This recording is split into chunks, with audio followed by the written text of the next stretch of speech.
आप सबने 1857 की क्रांति में बहुत सारी बातें भी सुनी, बहुत सारी चीजें आपने पढ़ी भी होंगी, है ना? बड़े बुजुर्गों से भी सुना होगा या किताबों में भी देखा होगा, टीवी सीरियल्स में भी 1857 की क्रांति के बारे में आपने देखा होगा। और हम सब ये जानते हैं कि 1857 की क्रांति का जो प्रमुख कारण था, वो हमें ये बताया जाता है कि चर्बी वाले कारतूस।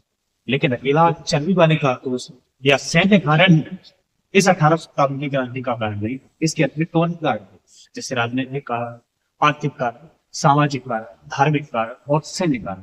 ये इतने सारे कारण बने रहे। इनमें से पहला हमारा था राजनीतिक कारण। राजनीतिक कारण दो चीजों से चला था, एक लॉर्ड डलहौजी की राजगढ़ नीति और दूसरा था लॉर्ड वेलेस्ली की साइक्स नीति। सबसे पहले लॉर्ड डलहौजी राजगढ़ नीति लेकर के आए और राजगढ़ नीति के तहत उन्होंने ये कहा कि यदि किसी राज्य के पास कोई संतान नहीं है तो वो हमें अपना राज्य सौंप। दूसरी बात, या सीधे तौर पर ये कहें, सौंपने की बात नहीं, यदि किसी राज्य के पास कोई संतान नहीं है तो उस राज्य को लॉर्ड डलहौजी हड़प लिया। दूसरी बात ये थी, या अगर किसी राज्य के पास संतान है लेकिन वो अभी पुत्र दत्तक है या दत्तक संतान है तो उस राज्य को भी कौन हड़प लेगा? लॉर्ड डलहौजी हड़प लेगा।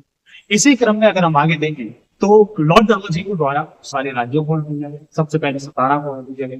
सतारा के बाद आप देखोगे जयपुर है, बघाट है ना, झांसी है, नागपुर है ना।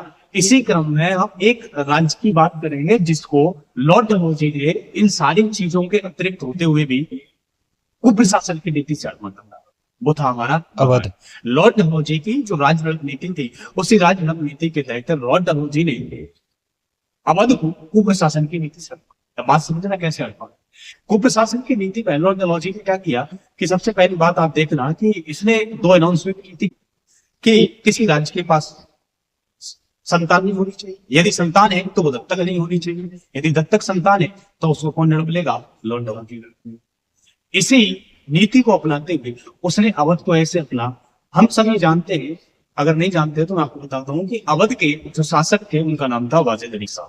अवध के जो शासक थे वो थे वाजिद अली शाह, और वाजिद अली शाह की पत्नी थी बेगम हजरत महल, और बेगम हजरत महल के जो पुत्र थे उनका नाम था विरजिस कादरी। यानी कि सीधी बात यह है कि वाजिद अली शाह का जो उत्तराधिकारी था कौन था? वो विरजिस कादरी था। आप एक बात समझ गए कि वाजिद अली शाह के बाद अवध किसके हाथों में जाने वाला था? विरजिस कादरी के हाथों में जाने वाला था। लेकिन राज्य हड़प नीति के तहत लॉर्ड डलहौजी इस राज्य को नहीं हड़प पाए, लेकिन एक दूसरी इन्होंने नीति बनाई जिसके तहत इन्होंने उस राज्य को कुप्रशासित दिखाया, और कुप्रशासित दिखाने की बात की।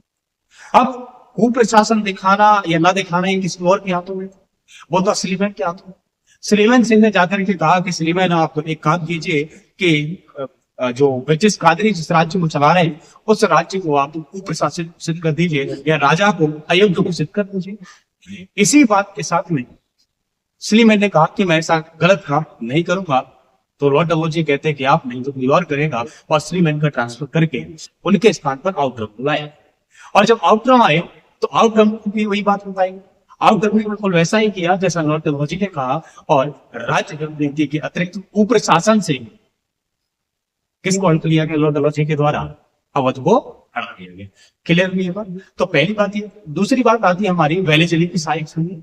वेलेजली की सहायक संधि भी इंटरेस्टिंग है। इसमें होता यह था कि शासक जो है किसी भी प्रजा का हो सकता है, किसी भी रियासत का हो सकता है। किसी रियासत के शासक, अगर किसी रियासत के शासक की बात करें, यदि कोई रियासत का शासक है तो क्या करता था कि उस रियासत की शासक में या उस रियासत में वेलेजली अपनी अंग्रेजी सेना को भेज दिया करता था, और अंग्रेजी सेना को सम्मिलित करा दिया करता था किसके अंदर? किसी भी रियासत। तो उस रियासत का जो शासक हुआ करता था उस शासक को उस वेलेजली की सेना परेशान कर दिया करती थी। तो जब शासक परेशान हो जाया करता था तो वो अपनी गद्दी छोड़ दिया करता था, और इसी के चलते वेलेजली जो है उस पूरे राज्य को हड़प लिया। ठीक। अब इसमें हुआ ये कि आज आपने देखा होगा कि इसमें बहुत सारे राज्य बने, जिसमें मैसूर को इसने हड़पा था, है ना। एक प्रमुख है कि ग्वालियर को हड़प लिया, मैसूर को हड़पा, ग्वालियर को हड़पा, लेकिन जिसको हड़प नहीं पाए वो था होलकर रियासत। होलकरों की रियासत थी इंदौर। किसको नहीं हड़प पाई? इंदौर। तो ये इंदौर इस वेलेजली की जो सहायक संधि थी इससे नहीं सहायक। तो इसके ये दो प्रमुख राजनीतिक कारण थे।